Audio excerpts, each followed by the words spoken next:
You are welcome to the month of February. Join us for an informative and exciting episode of Beyond the Pole, broadcasting from SXR Studios in Achimota, Accra, Ghana.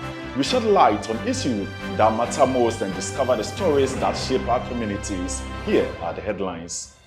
We spotlight a young industrious woman who is making significant changes to end menstrual poverty. In our feature story, Joshua, a young natural educator, is defying the odds to promote Africa's heritage and food security. Also, AgriTerra holds a national stakeholders dialogue to promote food security in Ghana.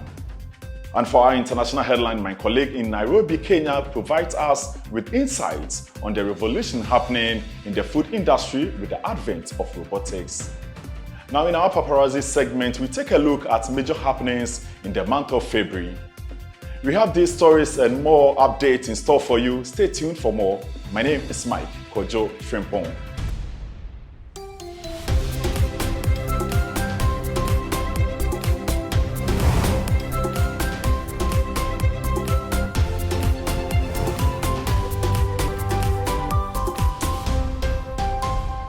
Welcome back to Beyond the Pole and Vice Versa Media, Ghana. Now we begin with AgriTerra. In the face of a looming global food crisis that threatens economies, cultures, and communities worldwide, Ghana stands at a pivotal moment in history. In view of these pressing challenges, AgriTerra, one of Ghana's leading voices in agriculture, hosted a public dialogue that seeks to provide active solutions on how Ghana can obliterate imported foods and attain food security. The National Stakeholders Dinner Dialogue on Food and Nutrition Security in Ghana, which was attended by key policymakers, scientists, farmers, and industry leaders, sparked great conversation under the timely and urgent theme, Optimizing Food Systems Transformation in Ghana. The role of indigenous foods in improving food and nutrition security in Ghana. Augustina Tete, the president of Achimanso Fine Flavor Cocoa Cooperative, sets the tone for the evening by highlighting the challenges farmers face in Ghana. How to get the lands. In Ghana, it isn't easy to buy land, farmlands, because they are family owned. And I, for instance, I inherited my lands from my late father. He didn't sell his lands, so I'm not going to sell my lands so that I can also transfer it to my children when I'm very, very old. So these are some of the problems that we, the producers, we have. And then we don't have good roads. Some of our farms are behind rivers and streams. When we were young, we could swim from one bank to the other. But these days, most of us are aged. And the youth do not want to go into farming because they think that the average farmer is very poor. But it isn't that. I, for instance, I take the farming as a business. And when you are doing business, you must be accountable to what you are doing. You have to use records. Yeah.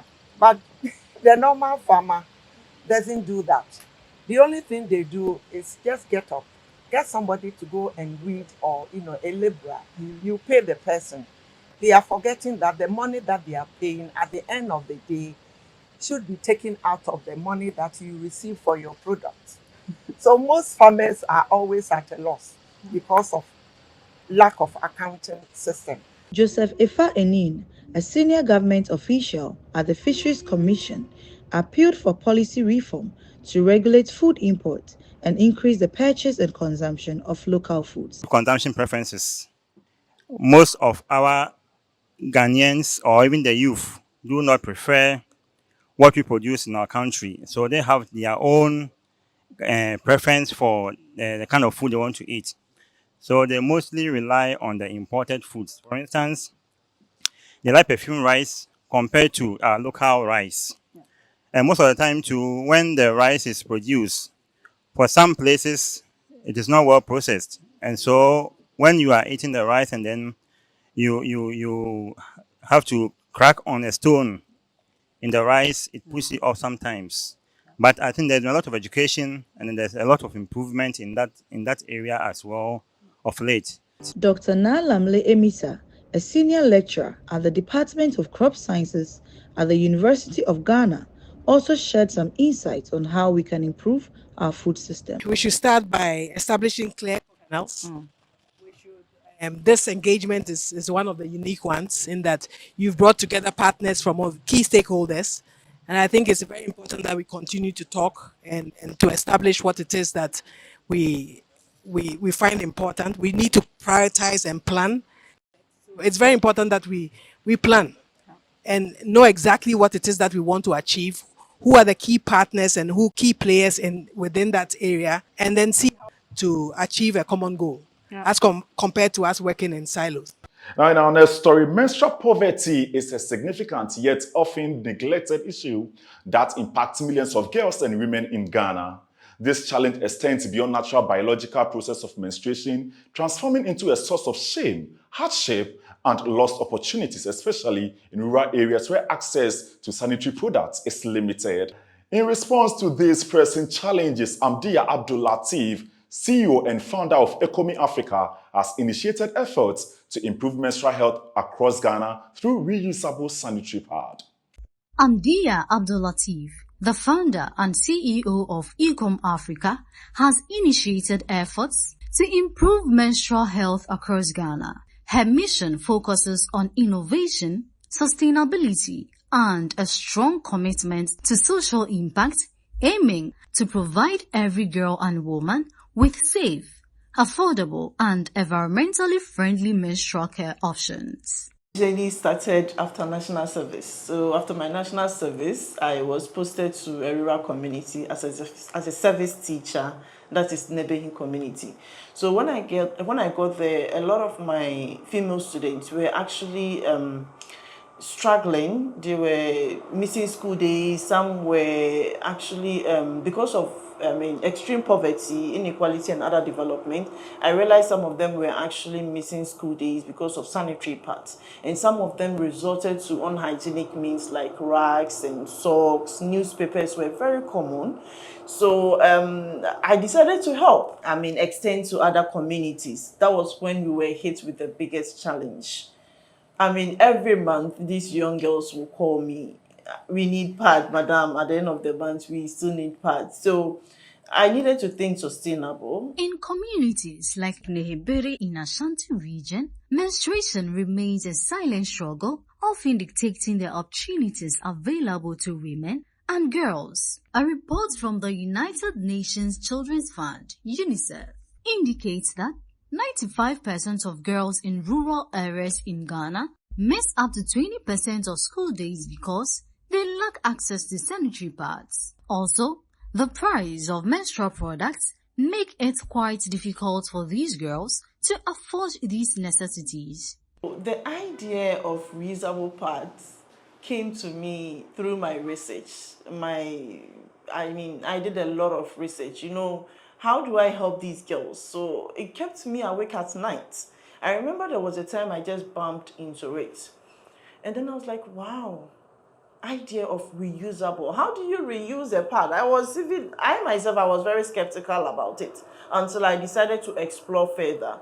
So in fact, my first reusable pad, I used a sachet rubber as my waterproof layer because I needed any local material that could hold water and prevents leakage. The challenge was it was not comfortable. And then we were like, okay, so how do we improve this? I almost gave up until I met some international organization. In fact, I wrote an application and then I told them about my idea, AfriPlastic, and then I got funded.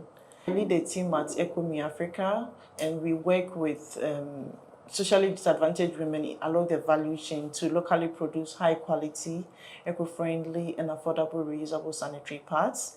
And we do this along with menstrual and reproductive health education. Thank you, Now let's move to some interesting story here. Despite Africa's vast arable land and agricultural potential, our markets remain flooded with imported food, deepening economic dependency and strengthening food security. As the continent grapples with rising costs and declining self-sufficiency, voices like Joshua Siedus are leading a quiet revolution. Through regenerative agriculture, food forest, and a return to indigenous farming knowledge, he is proving that Africa can feed itself naturally, sustainably, and independently.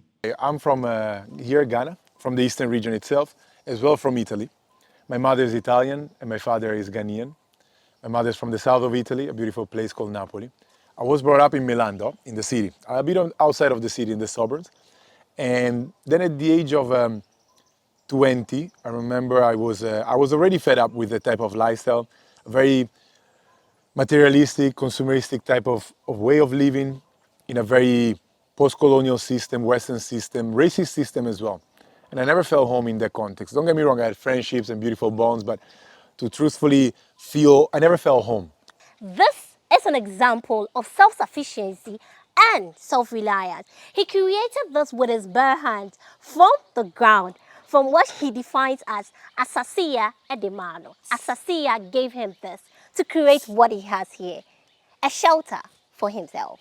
Joshua's journey has now transformed into an eco-village where people travel all over the world to learn and reconnect with their roots. Joshua remains steadfast in his belief that nature holds the key to our survival. By reclaiming ancestral knowledge and working in harmony with the earth, he challenges the continent to break free from dependency and build a future where Africa feeds itself. One of the first things you might feel is the change of temperature also from outside. Yeah. Yes, we are in the shade, but also the mud.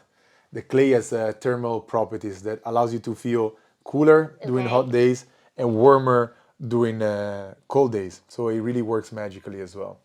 And I feel the magic actually. There we go. Indeed. And this place has all been built. This is just the living room. I kept it purposely open so in order to be protected, yet still interactive with the element. Then I'm having the other room on the other side, which is my sleeping room. There's windows and all of that. And here is where I cook, where I chill. It's a type of meditation station. And I've been building this. Took 6 months. Well, so that's quite interesting from AJ, let me say, Nana Joaboni providing us with that beautiful story with Joshua Asiedu. Now, let's move on. Women in Ghana's agriculture sector for many years have faced systematic barriers, often excluded from leadership roles and denied equal access to resources. However, a transformation is unfolding, led by Kwabena of MFEC Farms. His mission is to shift the paradigm, empowering women to take center stage in agriculture. Through education, training, and opportunities, Kwabena is dismantling the old structures that have kept women in the sidelines, enabling them to drive innovation and show the future of sustainable farming. Kwabena story hails from the very soil that shaped his grandparents and parents. Born into a lineage of farmers, he was raised among the rich soil that had sustained his family for generations. Yet, as a young man, he yearned for a life beyond the cocoa field, since his father and uncle insisted he pursued a career outside agriculture. I was looking at how I could use the agronomic knowledge that I've obtained to improve the life of the people from my community, especially my family and the other people that I know. We basically educate the farmers on how to do the work, how to spray, how to weed, how to prune. But somebody like my grandfather is very old, so he knows all the techniques about how to prune, but he can't do it. So I was looking at an approach that is somehow different from gathering farmers and teaching them this is how we weed, this is how we prune. But rather, I bring up the youth together, then I train them on how to do the work. So we bypass the farmer. We don't meet him in the house, but we go to his farm and deliver the services on that. So that was the main reason behind this whole thing you are saying. Kwabena now employs women, offering them training on compost processing and application in a bid to bridge the gender inequality in the agriculture sector. I have failed with a number of workers. Yes, I have failed with a number of workers. The guys, most of the time come, they go, and getting trustworthy guys all over is difficult. Though I have some, but over the time that I tried to bring in some women to hold some position and making them, it takes time to train them to have that skills. But they are more punctual, more reliable. Anytime that you need them, they come. They are married, they have their husbands and children, whatever, but still they are more reliable. So I feel more happy to have them in the team. And Linda, a compost supervisor at Efford Farm, who joined the company with no formal agricultural training, shared how the training she had received at Efford Farm has contributed to her development. In fact, I want bebree. It helped me a lot. Because now, it's my business no. It doesn't help me so. Me ba hano, aboa me. E mama inya ne me bebree. Na me income na me nya no aha. Me be nya more than that. So aboa me bebree. Nti me dey say edwuma we am me say so no. E be mama akọ anim abrabom. Nti na say me yẹ me ho na fi maye. All right, so now let's head straight to our international news. We now cross over to Nairobi, Kenya, where my colleague Brenda is on standby to give us details of our international story. Brenda, over to you.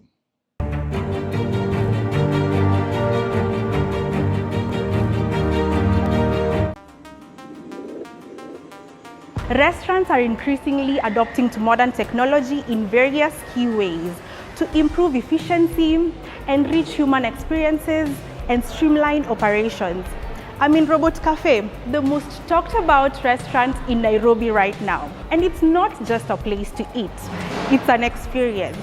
From the name itself, it's impressive how they've blended cutting-edge technology with the warmth of human hospitality. My name is Brenda Nyambura. Please stick around to see what I mean. From the moment you step in through their doors, you are greeted by a hum of robotic efficiency paired with the inviting ambience of a contemporary cafe. My name is John Kariuki. I'm the current restaurant manager for Robot Cafe, which is located at Oloitoktok Leleshwa Lana Plaza. We've been open from 16th of June, approximately 7 months, whereby we run a unique cafe where we have incorporated robots in service. It's a concept that has been quite fascinating. People love them. People enjoy creating memories with us. And it's something that we plan on continue to practice and get better all day. Amazing. Thank you so much.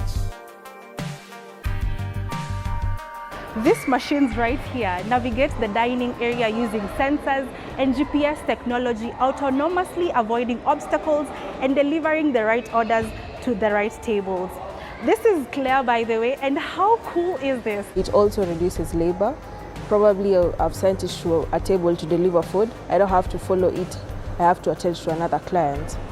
Yeah, it also helps clients in making memories. On their birthdays, the clients are able to share their memories with other people through recording. Digital menus are largely replacing traditional paper ones, making it easier for customers to quickly access meal options online through apps and websites, eliminating the need to wait for a waiter to bring you a cuisine list when you walk in. This is another way of how we are embracing technology, not just for the robots, but also through scanning search codes, and then the menu automatically pops up on your phone. We actually offer lectures, 45 minutes lectures to students who are doing robotics, to get them to understand how real-life robots look like, how it's mapped, how it operates, the kind of softwares and sensors that are incorporated into the same. And we do not actually even charge for those services. What we do is that whatever it is you will have when you are visiting our cafe, that is what you end up paying for. But the whole other experiences comes free of charge.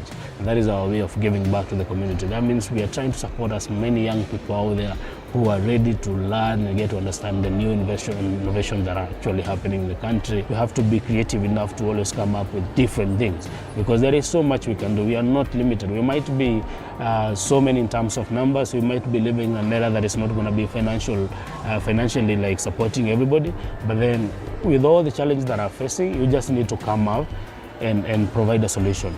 Technology is reshaping the restaurant industry in ways we never thought possible just a few years ago. While robots are still a relatively new addition to many restaurants, they are expected to become more prevalent as technology advances. Wow, that was quite an intriguing story on technology happening in Kenya. Well, Ghana should be emulating that very soon. Thank you so much, Brenda. Up next is our paparazzi segment. Nanajua is in Studio B. Nanajua, what do you have for us today?